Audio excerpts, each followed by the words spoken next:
السلام علیکم ورحمۃ اللہ وبرکاتہ۔ نحمده ونصلی ونسلم علی رسولہ الکریم، اما بعد۔ الصلاۃ والسلام علیک یا رسول اللہ صلی اللہ تعالی علیہ وسلم۔ ناظرین، آپ کی خدمت میں آپ کا یہ خادم حاضر ہے۔ درس قرآن بنام قرآن کیا کہتا ہے، ایپیسوڈ 23 میں آپ کا خیر مقدم ہے۔ آج انشاءاللہ 23ویں پارے کے حوالے سے اس کے مضامین، اس کے مشمولات آپ کی خدمت میں پیش کیے جائیں گے۔ جیسا کہ ہم نے سماعت کیا تھا کہ سورہ یاسین کے اخیر میں حبیب نجار کا واقعہ، جس کے آغاز اب جو ہے وہ 23ویں پارے کا آغاز بھی اسی سے ہو رہا ہے، اسی واقعے سے، کہ بتایا جاتا ہے کہ حبیب نجار نے قوم کو سمجھاتے ہوئے کہا کہ لوگوں، جس اللہ نے ہمیں پیدا کیا ہے اسی کی طرف ہم کو لوٹ کر جانا ہے، تو پھر ہمیں بھی اس کی عبادت کرنی چاہیے، اور اپنے ذاتی فائدے سے بالاتر ہو کر ہمیں جو لوگ پیغام حق پہنچانے آئے ہیں، ہمیں ان کی دعوت پر لبیک کہنا چاہیے۔ مگر قوم اپنے ظلم و ستم سے باز نہ آئی اور قاصدین حق کے قتل پر آمادہ ہو گئی۔ حبیب نجار نے قوم کے بجائے اللہ والوں کا ساتھ دیا اور ایمان کے تحفظ اور دین کے بقا کے لیے اور دین حق کی حمایت میں اپنی جان داؤ پر لگا دی، اور تینوں اللہ والے جو ہے شہادت کے عظیم منصب پر فائز ہو گئے۔ حق کے دفاع اور حمایت میں اس عظیم الشان قربانی پر اللہ تبارک تعالیٰ کا نظام غیبی حرکت میں آ گیا، اور فرشتے نے فصیل جو پناہ کے دروازے پر کھڑے ہو کر جو ایک زوردار چیخ ماری، جس کی ہولناکی اور دہشت سے ان کے کلیجے پھٹ گئے، اور جو ہے وہ ٹھنڈے ہو کر رہ گئے، اس میں مر گئے، اور انہیں ہلاک کرنے کے لیے اللہ تبارک تعالیٰ نے جو ہے کسی فرشتوں کا کوئی لشکر نہیں بھیجا، بلکہ جو ہے اللہ تبارک تعالیٰ جو ہے ایک فرشتے کے ذریعے سے جو ہے وہ تمام بستی والوں کو جو ہے پروردگار نے ہلاک فرمایا۔ اس لیے مشرکین مکہ کو اس واقعے کے ذریعے جو ہے بتایا گیا کہ ان سے تمہیں درس عبرت حاصل کرنا ہے کہ اللہ تبارک تعالیٰ چاہے گا تو فرشتوں کے جھنڈ کو نہیں، بلکہ جو ہے ایک فرشتہ جو اللہ تبارک تعالیٰ کے عذاب لانے کے لیے کافی ہے۔ پھر اس کے بعد جو فرمایا گیا کہ ان کی شہادت عظمیٰ کے بعد اللہ تعالیٰ نے ان کو جنت میں داخل فرما دیا۔ جنت میں جانے کے بعد جب انہوں نے اپنی آنکھوں سے جنت اور جنت کی نعمتوں کا مشاہدہ کر لیا جو اللہ تبارک تعالیٰ نے اہل ایمان کے لیے تیار کر رکھی تھی، تو بے ساختہ حبیب نجار جو ہے وہ اس کی زبان سے حبیب نجار کی زبان سے یہ نکلا کہ کاش میری قوم کے لوگوں کو اگر اس بات کا علم ہوتا کہ میرے پروردگار عالم نے مجھے جنت میں داخل کر دیا اور کیا کیا نعمتیں عطا فرمائی ہے، تو کتنا ہی خوب، کیا ہی خوب ہوتا۔ پھر اس کے بعد جو ہے وہ اللہ تبارک تعالیٰ کی قدرت اور اس کی جلالت کو بیان کیا جا رہا ہے کہ چاند، سورج، سیارے قادر مطلق کے نظم کے، اس کے اصول کے تابع چل رہے ہیں، اور یہ ممکن نہیں کہ ان میں سے کوئی فساد یا ٹکراؤ یا بدنظمی ہو۔ مظاہر قدرت بلا شبہ عظیم خالق و مدبر کے صفات عالیہ کے عظیم آثار ہیں۔ پھر اس کے بعد جو ہے وہ بہت ساری باتیں اس میں بتائی گئی، تقویٰ کے تعلق سے کہا گیا، پھر خرچ کرنے کے بارے میں کہا گیا، اور پھر اس کے بعد جو ہے وہ اللہ تبارک تعالیٰ نے جو جس طریقے سے لوگوں کے لیے جو وہ سواریوں کا انتظام فرمایا اس کا ذکر کیا گیا۔ پھر اس کے بعد جو فرمایا گیا کہ قیام منظر کی جو وہ قیامت کی منظر کشی کی گئی۔ جیسے ہی سور پھونکا جائے گا، لوگ قبروں سے بڑی بڑی تعداد میں نکلتے ہوئے اپنے رب کے سامنے حاضری کے لیے چل پڑیں گے، اور جو ہے وہ پھسلتے ہوئے محسوس ہوں گے، اور بے اختیار جو ہے وہ پکار اٹھیں گے کہ ہمیں قبروں سے کس نے باہر کیا، پھر خود ہی کہنے پر مجبور ہو جائیں گے۔ تو یہ اللہ تبارک تعالیٰ نے جو وعدہ فرمایا تھا اسی کا جو ہے وہ اسی وعدے کو پورا کیا جا رہا ہے، اور رسولوں نے بالکل سچ کہا تھا۔ اب خواہ چاہیں یا نہ چاہیں انہیں میدان حشر میں اپنے جواب دہی کے لیے حاضر ہونا پڑے گا۔ اس کے بعد ظلم سے پاک محاسبہ اور جیسی کرنی ویسی بھرنی کا جو ہے وہ انجام کیا کیا ہوتا ہے، اس طرف جو ہے لوگوں کے جو ہے اس کے بعد جو ہے وہ جو اس طرف لوگوں کی ذہن کو جو مبذول کرنے کی کوشش کی گئی، اور پھر بتایا گیا کہ اس کے بعد جو تمہیں سزا ملے گی یا جزا ملے گی اسے جو ہے وہ تمہیں چکھنا ہے۔ پھر اس کے بعد جو فرمایا گیا کہ جنت والے جنت کی نعمتوں سے لطف اندوز ہوتے ہوں گے، اور جو ہے وہ اس طریقے سے وہ جو کچھ بھی طلب کریں گے جنت میں، جنت کے تمام تر نعمتیں ان کے سامنے پیش کیے جائیں گے۔ پھر اس کے بعد جو ہے وہ فرمایا گیا کہ رب کی سلامتی ان پر ہوتی ہوگی۔ پھر اس کے مقابلے میں مجرموں کو روز قیامت شرم دلائی جائے گی کہ تمہیں شیطان کی بات سے منع کیا گیا تھا، لیکن تمہاری اکثریت نے اسی ملعون کی بات کی۔ تمہیں حکم دیا گیا تھا کہ صرف اللہ کی بات کرو، یہی سیدھا راستہ، اسی پر چلو، لیکن تم شیطان کے راستے پر چل پڑے، لہٰذا آج تمہارے منہوں پر مہر لگا دی جائیں گی، اور تمہارے ہاتھوں اور پاؤں اور پر جو ہے وہ تمام جو تمہارے ہاتھ اور پاؤں جو ہے یہ خود گواہ بن جائیں گے، اور اللہ کی بارگاہ میں، ان کی عدالت میں جو ہے تمہارے خلاف گواہی دیں گے کہ اے پروردگار، اس نے ہم سے فلاں فلاں جرم اور ظلم کروائے۔ پھر اس کے بعد جو ہے وہ اس سورہ کے اندر جو خاص طور پر جو ہے وہ مرنے کے بعد دوبارہ زندہ ہونے کے بارے میں بہت ساری باتیں موجود ہیں۔ پھر اس کے بعد بتایا گیا کہ منکرین جو ہے وہ آخرت کا جواب دیا گیا، اس کا عقلی جواب یہ دیا جا رہا ہے کہ جب انسان مر جائے اور ہڈیاں بوسیدہ ہو جائیں گی تو کون ہے جو دوبارہ زندہ کرے گا؟ اس کا جواب دیا کہ دوبارہ بھی وہی خالق اللہ تبارک تعالیٰ ہے زندہ کرے گا، جس نے بغیر نام و نشان کے انسان کو پیدا کیا اور پھر جو ہے وہ مزید اب دوبارہ پیدا کرے گا۔ پھر اللہ تبارک تعالیٰ کا معاملہ، اس کی شان تو یہ ہے کہ جب کسی کام کے کرنے کا ارادہ فرماتا ہے تو لفظ کن فرماتا ہے کہ تو ہو جا، تو اللہ تبارک تعالیٰ جو وہ چیز ہو جایا کرتی ہے، وجود میں آ جاتی ہے۔ اور پھر کن کا کہنا بھی اللہ تبارک تعالیٰ کے ضروری نہیں، یہ تو ہمارے سمجھانے کے لیے اللہ تبارک تعالیٰ نے لفظ کن فرمایا، نہیں تو اللہ تبارک تعالیٰ کے کسی بھی کام کے ہونے کے لیے اللہ تبارک تعالیٰ کی مشیت اور اس کا ارادہ ہی کافی ہوا کرتا ہے۔ پھر اس کے بعد سورہ صافات کا ذکر ہے کہ یہاں فرشتوں کے ذکر سے اس سورہ کا آغاز ہوتا ہے، کیونکہ دربار خداوندی میں صف بندی کا اہتمام کرتے اور قطار در قطار جو ہے وہ فرشتے حاضری دیا کرتے تھے۔ اس سے جو ہے وہ ان کی حاضری کے ذریعے سے جو ہے فرشتوں کی قطار والی زندگی اور قطار اور صف کے ذریعے سے انسانوں کو بھی جو ہے وہ صف کا اندازہ لگانا چاہیے، اور قطار کی اہمیت اس سے اجاگر ہوتی ہے۔ پھر اس کے بعد جو یہ بتایا گیا کہ پہلے شریر جناتوں کا داخلہ عالم بالا کی طرف ہوتا تھا، مگر اب ان کا داخلہ عالم بالا میں بند ہو گیا۔ اب وہ جب چوری چپ کے جو ہے وہ ملائے اعلیٰ کی خبر اور فرشتوں کے راز و نیاز کی گفتگو سنتے ہیں تو شہاب ثاقب ان کا تعاقب کرتے ہیں اور انہیں جو اس سے مار بھگاتے ہیں۔ پھر اس کے بعد وہ بھاگتے ہوئے وہاں سے نکل جاتے ہیں۔ پھر اس کے بعد اگلی آیتوں میں بتایا گیا کہ دوزخیوں کا آپس میں جو ہے لان تان کے علاوہ جنتیوں کا آپس میں مکالمہ بھی اس میں موجود ہے۔ بتایا گیا کہ ایک جنتی اپنے ہم مجلس دوستوں سے کہے گا کہ دنیا میں میرا ایک دوست تھا جو قیامت کے عقیدے پر استہزاء کیا کرتا تھا، میرا مذاق اڑایا کرتا تھا، وہ آج یہاں نظر نہیں آ رہا ہے۔ اللہ تعالیٰ فرمائے گا تم اسے دیکھنا چاہتے ہو تو نیچے جھانک کے دیکھ لو۔ جب وہ جھانکے گا تو اسے جہنم کے عذاب میں مبتلا پائے گا۔ جنتی اس سے کہے گا تو مجھے گمراہ کرنے پر کمر بستہ تھا، یہ تو اللہ کا فضل و کرم ہوا کہ اس نے تمہارے بہکاوے سے مجھے بچا لیا، ورنہ میں بھی یہی دن دیکھ رہا ہوتا اور میں دوزخ کے تمام تر عذاب سے جو ہے دوچار ہو رہا ہوتا۔ پھر اس کے بعد جو آگے بتایا گیا کہ اب اس میں جو ہے دوسرے مرحلے پر بتایا گیا اگلی آیتوں میں کہ جو ہے وہ جناب ابراہیم اور اسماعیل علیہ کے ذبح کرنے اور ان کا فدا ہونے کا بے مثال واقعہ اور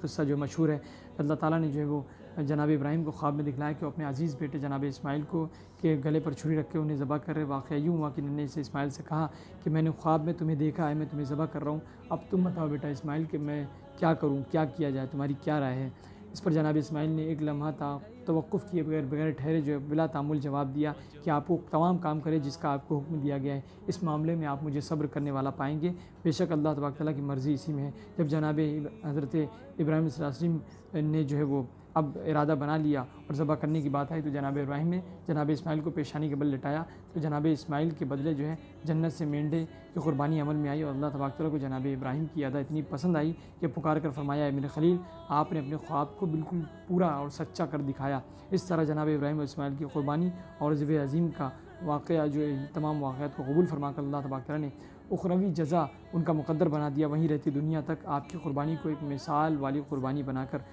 جو بنا دیا، اور ہر سال جو ہے امت محمدیہ جو ہے ذبح عظیم کی اس بے مثال تاریخ کو جو ہے وہ دہرا کر ملت ابراہیمی سے اپنی سچی پکی عقیدت اور محبت کا ثبوت پیش کیا کرتی ہے۔ پھر اس کے بعد دیگر انبیاء علیہ السلام کا ذکر ہے۔ پھر اس کے بعد بتایا گیا کہ اللہ تبارک تعالیٰ نے جو ہے وہ مشرکین کے اس بات کی بھی تردید کی کہ وہ فرشتوں کو نعوذ باللہ اللہ کی بیٹیاں قرار دیتے تھے، جبکہ اللہ تبارک تعالیٰ کی کوئی اولاد نہیں۔ اس کی شان تو یہ ہے کہ لم یلد ولم یولد، یعنی جو ہے وہ نہ اس سے کوئی پیدا ہوا نہ وہ کسی سے پیدا ہوا۔ فرشتے تو اللہ کے عبادت گزار بندے ہیں جو صف باندھ کر اللہ کی تسبیح اور تقدیس، اس کی پاکی اور کبریائی بیان فرماتے ہیں۔ پھر اس کے بعد جو ہے وہ سورہ صاد کا اس میں ذکر ہوتا ہے، اور پھر اس میں جو ہے وہ اللہ تبارک تعالیٰ نے قرآن عظیم کی قسم یاد فرمائی۔ یہ قسم یا تو قرآن کے معجزے ہونے پر یا صاحب قرآن محمد عربی کی صداقت اور ان کی امامت پر ہے۔ پھر قرآن کریم کی کتاب نصیحت ہونے کے بیان کے ساتھ ساتھ منکرین توحید کی عذاب الہی کی وعید، اور پھر انبیاء علیہ السلام کا ذکر، تمام چیزیں اس میں موجود ہیں۔ پھر اس کے بعد بتایا گیا کہ مشرکین کو خطاب کیا گیا کہ جنہیں اپنی طاقت پر ناز تھا اور خدائی دعوے کرتے تھے کہ اگر آسمان اور زمین اور ان کے درمیان یہ تمام چیزیں انہی کی بادشاہیت ہے، پھر انہیں چاہیے کہ جو ہے اگر وہ یہ دعویٰ کرتے ہیں کہ انہی کی بادشاہیت ہے جیسا کہ ان کا اپنا ایک دعویٰ تھا، تو اب انہیں چاہیے کہ وہ آسمانوں کی طرف چڑھیں، اور ظاہر ہے کہ ایسا ممکن نہیں، وہ ان کو چڑھنے کی طاقت نہیں ہے آسمانوں کی طرف، تو پھر انہیں اپنے عجز و انکساری کا اعتراف کر لینا چاہیے اور مجبوری کا اعتراف کر لینا چاہیے اللہ کے آگے۔ پھر اس کے بعد جو تمام قوموں کا اس میں ذکر کیا گیا کہ انہوں نے رسولوں کو جھٹلایا تو اللہ تبارک تعالیٰ نے ان پر عذاب نازل فرمایا اور وہ صفحہ ہستی سے مٹا دیے گئے۔ پھر اس کے بعد داؤد علیہ السلام کا واقعہ اس میں موجود ہے، اور پھر جو ہے وہ بتایا گیا کہ ان کے پاس ایک مقدمہ کا ذکر موجود ہے کہ وہ اپنے محل میں لیٹے ہوئے تھے، اچانک وہاں دو لوگ داخل ہوئے اور آئے، آپ کو اچانک داخل ہونے پر تشویش ہوئی کہ کون لوگ آئے ہیں؟ وہ عرض کرنے لگے دراصل ہم آپ سے ایک تنازع کے معاملے میں فیصلہ کروانے کے لیے آئے ہیں۔ چنانچہ ایک شخص نے کہا کہ میرے بھائی کے پاس 99 دمبیاں ہیں اور جو ہے وہ میرے پاس ایک ہی دمبی ہے، اور مجھ پر دباؤ ڈال رہا ہے کہ میں اس کو جو بچی کچی ایک ہے وہ بھی میں اسے دے دوں، یعنی 100 ہو جائے اس کے پاس۔ اس نے آپ نے دوسرے شخص کی بات سننے سے پہلے دوسرے شخص کو مخاطب کر کہا کہ تم اس کی دنبی کے بارے میں سوال کر کے زیادتی کا ارتکاب کیا ہے، کیونکہ تمہارے پاس تو پہلے ہی 99 موجود ہے۔ پھر یکلخت ایک بارگی آپ کے ذہن میں خیال آیا کہ مجھے دوسرے فریق کا بھی موقف سن لینا چاہیے، جب تک کہ فیصلہ دونوں طرف کے، جب تک کہ معاملات دونوں کے نہیں سنیں گے تب تک فیصلہ کیسے حق بجانب ہو سکے گا۔ پھر اس کے بعد جو آپ کو اپنی رائے پر شدید صدمہ ہوا کہ میں نے ایک کی بات سنی اور ایک کی نہیں سنی اور میں نے یوں ہی فیصلہ کر دیا، تو فوراً اللہ تبارک تعالیٰ کے سامنے آپ سجدہ ریز ہو گئے، اور مالک کائنات نے جب اپنے عظیم بندے کو اپنے سامنے جھکے ہوئے دیکھا تو آپ پر رحم و کرم فرماتے ہوئے نصیحت فرمائی کہ اے داؤد، آپ زمین پر خلیفہ ربانی ہو، اللہ کے خلیفہ ہو، لہٰذا لوگوں کے درمیان حق کے ساتھ فیصلہ فرمائیں اور کسی معاملے میں اپنی خواہشات کی پیروی کبھی نہ کیا کریں اور فریقین کی پہلے سن لیا کریں۔ پھر اس کے بعد جو ہے وہ جناب ایوب علیہ السلام کے مصائب اور ان کے تکلیف اور آرام جو ہے وہ آلام کا تذکرہ اس میں کیا گیا کہ لمبے عرصے تک بیمار رہے اور بیماری نے انہیں لاغر، کمزور اور جو بے بس بنا دیا تھا۔ پھر اللہ تبارک تعالیٰ کا حکم ہوا کہ اپنے پاؤں زمین پر ماریں، آپ کے پاؤں کی ضرب سے جو ہے وہ غسل اور پینے کے لیے ٹھنڈا پانی دستیاب ہوا، اور جو ہے وہ فرمایا مفسرین نے لکھا ہے کہ یہی پانی کو پی کر آپ شفا پائے اور یہی وسیلہ شفا بنا۔ پھر اس کے بعد جو ہے وہ جتنی بھی اللہ تبارک تعالیٰ نے آزمائشیں دی تھی وہ تمام جو ہے اللہ تبارک تعالیٰ نے جو نعمتیں سلب فرما لی تھی آزمائش کے طور پر، ان تمام کو اللہ تبارک تعالیٰ نے دیا ہی نہیں بلکہ دگنا عطا فرمایا، اور جس کی وجہ سے جو ہے وہ اللہ تبارک تعالیٰ نے جو ہے وہ تمام ان کے معاملات کو بحال فرما دیا اور نعمتیں اتنی عطا فرمائی کہ پھر وہ آپ خوش ہو گئے اور تمام تکلیفیں جاتی رہیں۔ پھر اس کے بعد جو ہے بہت ساری ایسی باتیں اس میں موجود ہے، جناب ابراہیم اور ان کے اولاد کا اس میں تذکرہ موجود ہے۔ پھر اس کے بعد جو ہے وہ شیطان اور جناب ابراہیم کا وہ جو واقعہ اس میں موجود ہے کہ شیطان نے تکبر کیا اور تخلیق آدم پر جو ہے جب انگشت نمائی کی اور تمام باتیں اس میں پھر اس سے جو ہے یہ معلوم ہوا، جناب آدم علیہ السلام کے اس قصے سے بھی معلوم ہوا کہ اپنی خطا کو تسلیم کرنا اور اس پر معافی مانگنا جناب آدم کی سنت ہے، اور اپنی معصیت پر ڈٹے رہنا اور اس کو درست ثابت کرنے کے لیے ہیلے بہانے اور دلیل بیجا کے دلیلیں پیش کرنا یہ ابلیس کا شعار ہے، اس کا طریقہ ہے۔ پھر اگلی آیتوں میں جو ہے وہ بتایا گیا کہ غور کرنے کی بات ہے کہ شیطان نے انسان کو نہ مانا تو اس پر جو ہے وہ اللہ تبارک تعالیٰ نے اس پر لعنت بھیج کر اسے اپنی بارگاہ سے مردود قرار دیا، اور انسان کے دشمن کو اللہ تبارک تعالیٰ نے اپنا دشمن کہا۔ اب اگر انسان اللہ کے دشمن سے دوستی کرے تو یہ بڑے افسوس کا مقام ہے۔ پھر اس کے بعد سورہ زمر کا آغاز ہوتا ہے۔ زمر کے معنی جماعتیں اور گروہ، چونکہ سورت کے اخیر میں جنت اور جہنم کے لوگوں کی جماعتوں کی روانگی کا ذکر کیا گیا کہ جنتی لوگ جنت میں جائیں گے، جہنمی لوگ جہنم میں جائیں گے، اس لیے اس سورت کا نام جو ہے زمر رکھا گیا۔ سورت کی ابتدا میں فرمایا گیا کہ اللہ کے دین کو خالص کرو، مطلب خالص اللہ کے دین کے لیے خالص جو دینی معاملات پر عمل کرو۔ اور مشرک یہ کہتے ہیں کہ اپنے معبودوں کی بات اس لیے کرتے ہیں، یعنی جو ہے ہم اللہ کو اگر ایک مانتے ہو پھر اللہ کو ہی ایک مانو اور خلوص الہیت کے ساتھ اللہ کے لیے لگ جاؤ، اب اس کے ساتھ ساتھ کسی اور کو شریک نہ ٹھہراؤ۔ جبکہ مشرک کا معاملہ یہ تھا کہ اپنے معبودوں کی اس لیے بات کرتے تھے، وہ کہتے تھے کہ وہ ہمیں اللہ کے قریب کر دیں گے۔ اللہ تعالیٰ فرماتا ہے کہ وہ کافر مشرک جھوٹے ہیں اور وہ اللہ تبارک تعالیٰ کافروں کو کبھی ہدایت عطا نہیں فرماتا۔ پھر اس کے بعد اللہ تبارک تعالیٰ نے فرمایا مزید اللہ تبارک تعالیٰ کی قدرتوں کا ذکر کہ پروردگار عالم نے تمام انسانوں کو ایک جان جناب آدم سے پیدا کیا اور انہی سے ان کا جوڑا پیدا کیا ہے، اور وہی ہے جو ماں کے پیٹ کے اندر جو ہے وہ تہ در ظلمتوں میں جنین کی پرورش کیا کرتا ہے بچوں کی۔ پھر اس کے بعد جو ہے وہ مزید اب جو ہے پارے کے آخر میں بتایا گیا کہ ہم نے نصیحت کے لیے اس قرآن عظیم میں ہر قسم کی مثالیں بیان فرمائی دی۔ یہ قرآن عربی ہے اور اس میں کسی بھی جہت سے کوئی کجی جو ہے، کوئی پوشیدہ یا کوئی خفا اور ڈھکی چھپی کوئی بات موجود نہیں ہے، یا کوئی ایسی چیز نہیں ہے جو سمجھ میں نہ آئے۔ پھر اس کے بعد جو اللہ تبارک تعالیٰ نے دو شخصوں کی مثال کو بیان فرمائی، وہ جو کئی متضاد خیالات کے لوگوں کی غلامی کرتا ہے، اور دوسرا وہ جو صرف ایک شخص کا غلام ہے۔ کیا دونوں برابر ہو سکتے ہیں کہ ایک جو ہے وہ کئی سارے اس کے مالک ہیں اور سب الگ الگ خیالات کے لوگ ہیں؟ ایک مجبور غلام ہے اور ایک آزاد غلام ہے جس کا مالک صرف ایک ہے، تو کیا دونوں برابر ہو سکتے ہیں؟ پھر اس کے بعد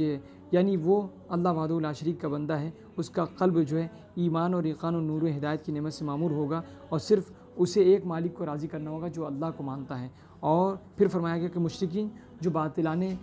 معبودان باطل کو مانا کرتے تھے، بے شمار خداؤں کو مانتے تھے اور تشکیک اور وہم میں مبتلا رہتے تھے، اسے کچھ سجائی نہیں دیتا، کچھ سمجھ میں نہیں آتا کہ کس خدا کو راضی کرے، کسے ناراض کرے، تو کیا وہ دونوں برابر ہو سکتے ہیں؟ ایک خدا کا ماننے والا اور ہزار خداؤں کا ماننے والا، کیا یہ دونوں برابر ہو سکتے ہیں؟ قرآن پاک نے جو ہے وہ مثال بیان فرمائی۔ پھر اس طریقے سے جو ہے تمام تمام باتوں کو بتانے کے بعد اللہ تبارک تعالیٰ فرماتا ہے کہ اب ایسے میں ہمیں چاہیے کہ اللہ تبارک تعالیٰ کو ایک مانتے ہوئے اس کی کامل بندگی اور اس کی پیروی کریں۔ اللہ تبارک تعالیٰ جو ہے ہم سب کو اپنی کامل بندگی اور جو ہے وہ اطاعت شاری کا ہم سب کو شعور عطا فرمائے، جذبہ عطا فرمائے، اور حضور علیہ السلام کی سچی پکی عقیدت و محبت عطا فرمائے۔ دوران گفتگو جو بھی خطا ہوئی پروردگار مجھے معاف فرمائے۔ استغفر اللہ ربی من کل ذنب و اتوب الیہ۔ السلام علیکم۔